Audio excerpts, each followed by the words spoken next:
శ్రీ మహావిష్ణువు దశావతారం విష్ణువు యొక్క 10 ప్రాథమిక అవతారాలను సూచిస్తుంది. విష్ణువు విశ్వక్రమాన్ని పునరుద్ధరించడానికి మరియు ధర్మానికి గ్లానికి జరిగినప్పుడల్లా చెడుతో పోరాడడానికి వివిధ రూపాల్లో భూమిపై అవతరించాడు.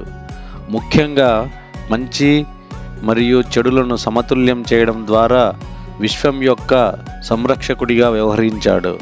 ప్రతి అవతారానికి ఒక ప్రత్యేక ప్రయోజనం ఉంటుంది మరియు ప్రతి అవతారము ధైర్యం, వినయం, న్యాయం వంటి విలువైన పాఠాలను బోధిస్తుంది.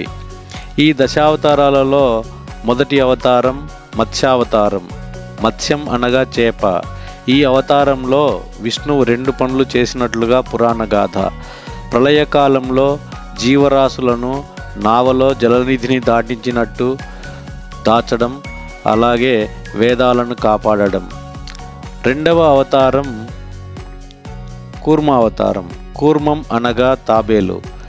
దేవదానవులు అమృతం కోసం పాలసముద్రాన్ని మదించడానికి మందర పర్వతాన్ని కవ్వంగా నిర్ణయించి పాలసముద్రంలో వేస్తే అది కాస్త ఆ బరువుకి పాలసముద్రంలో మునిగిపోతుంటే విష్ణుమూర్తి కూర్మావతారంలో దానిని భరిస్తాడు. ఇది కృతయుగంలో సంభవించిన అవతారం. ఇక మూడవ అవతారం వరాహ అవతారం. ఇది సత్యయుగంలో కనిపించింది.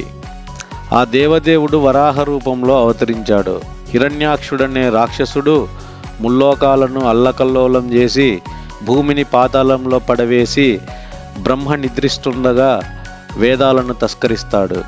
వరాహావతారంలో విష్ణుమూర్తి హిరణ్యాక్షుడిని సంహరించి భూమిని మరియు వేదాలను రక్షిస్తాడు. ఇక 4వ అవతారం నారసింహావతారం. నారసింహ రూపంలో మానవుడి తొలిదశ కనిపిస్తుంది. ఇక్కడ మనిషి ఇంకా పరిపూర్ణ రూపం పొందలేదు. తన భక్తుడైన ప్రహ్లాదుడిని కాపాడేందుకు నారసింహావతారంలో దిగివచ్చిన శ్రీ మహావిష్ణువు హిరణ్యకశిపుడిని సంహరిస్తాడు. ఇక 5వ అవతారం వామనావతారం. ఈ వామనావతారంలో బలిచక్రవర్తిని 3 అడుగులు అడిగి ముల్లోకాల్ని ఆక్రమించాడు. అంటే శ్రీ మహావిష్ణువు మరుగుజ్జు రూపంలో వచ్చిన వామనుడు 2 అడుగులతో అండపిండ బ్రహ్మాండాల్ని ఆక్రమించి 3వ పాదంతో బలిచక్రవర్తిని పాతాళానికి పంపుతాడు. ఈ అవతారంలో భగవానుడు మానవ రూపంలో కనిపిస్తాడు. మానవులు మొదట మరుగుజ్జులుగా ఉన్నారనే విషయం ఇక్కడ మనకు తెలుస్తోంది.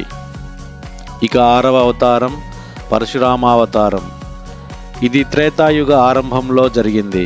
కుపిత భావంతో బ్రాహ్మణ ద్రోహులైన రాజుల్ని 21 సార్లు వధించి భూమిని క్షత్రియ శూన్యంగా వించాడు. మనిషి రూపంలో ఉన్న అనాలోచితంగా ఆవేశపూరితంగా ప్రవర్తించడం కనిపిస్తుంది. అంటే నాగరికతకు పూర్వపు జీవులకు ఈ అవతారం ఒక ఉదాహరణగా చెప్పుకోవచ్చు. ఇక 7వ అవతారం మానవ అవతారం యొక్క పరిపూర్ణతను సూచిస్తుంది. ఈ అవతారంలో శ్రీరాముడై దేవకార్యార్థమై రాజత్వాన్ని పొంది సముద్రమంత గంభీరాన్ని, నిగ్రహాన్ని, పరాక్రమాల్ని ప్రదర్శించాడు.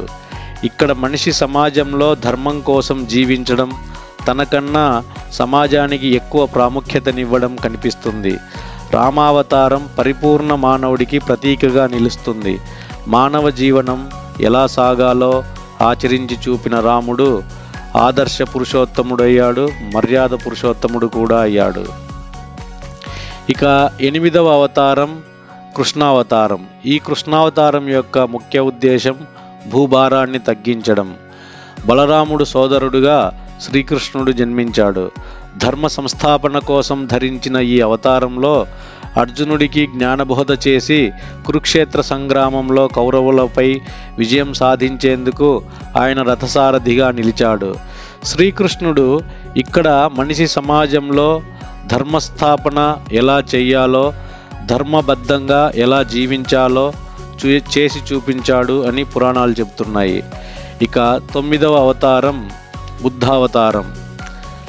ఈ అవతారంలో అహింస మరియు కరుణ బోధల ద్వారా ప్రజలను హిందూ మార్గంలోకి సూక్ష్మంగా నడిపించడం ద్వారా ధర్మాన్ని తిరిగి స్థాపించడం దీని ముఖ్య ఉద్దేశం.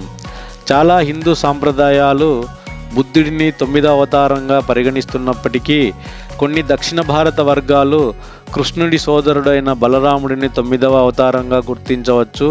కొన్ని గౌడీయ సంస్థలు జగన్నాథుడిని 9వ అవతారంగా కూడా పరిగణిస్తున్నారు. ఇక చివరగా 10వ అవతారం కల్కి అవతారం. ఈ అవతారం కలియుగ చివరలో వస్తుంది. ఈ కలియుగము మరియు కృతయుగ సంధికాలంలో జనులు చోరులుగా మారి సంచరిస్తుంటే విష్ణుయశుడనే విప్రునికి కల్కి అనే పేరు ఉద్భవిస్తాడు. ఈ అవతారంలో సర్వమ్లేచ్ఛ సంహారం గావిస్తాడు. ధర్మ సంస్థాపనకు, సజ్జన రక్షణకు, దుర్జన సంహారం కోసం ప్రతి యుగంలో తాను అవతరిస్తానని సాక్షాత్తు ఆ పరమాత్మ భగవద్గీతలో చెప్పాడు. సో ఈ దశావతారంలో ఆయన చెప్పిన ప్రతిదీ ఆచరించి చూపాడు. ఈ అవతారాలన్నీ అందుకు ప్రతీకలే.